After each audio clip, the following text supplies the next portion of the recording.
আজকে তৈরি করব তালের বড়া। মাত্র 2 মিনিটে দেখিয়ে দেবো কীভাবে নরম তুলতুলে তালের বড়া তৈরি করতে হয়। খুবই সহজ রেসিপি, তো ভিডিওটি সম্পূর্ণ দেখে নাও।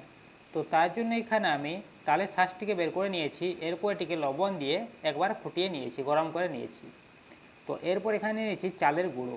এরপর এই তালের শাঁস দিয়ে এই সব চাল গুঁড়োটি মেখে নেব। এখানে আমি জল ব্যবহার করব না, যতটাই দেবো ততটাই তালের শাঁস দিয়েই মেখে নেব। আর যদি তালের শাঁস তোমাদের মিষ্টি না হয় তাহলে একটু চিনি দিয়ে দিতে পারো।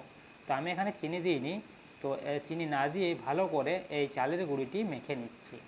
তো দেখাচ্ছি কেমন মাখতে হবে, মানে কতটা নরম বা শক্ত করে মাখবে। তো এটা একটু নরম করে মাখতে হবে, তাহলে তালের বড়াগুলো ভালো তৈরি হবে।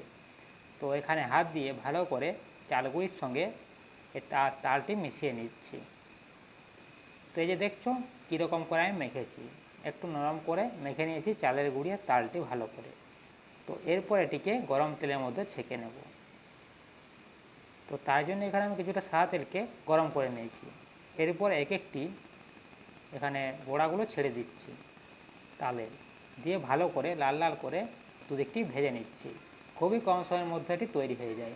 দেখছো 1 থেকে 2 মিনিটের মধ্যে এগুলি প্রায় তৈরি হয়ে গেল। তো এরপর ভালো করে ভেজে তুলে নিচ্ছি।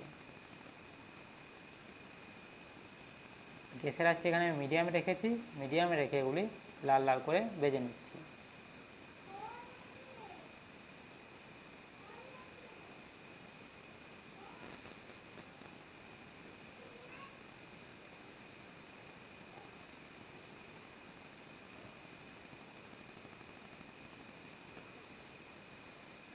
তো এই যে এখানে এগুলি তৈরি হয়ে গেছে, ভাজা কমপ্লিট হয়ে গেছে। তো এরপর এগুলি তুলে নিচ্ছি।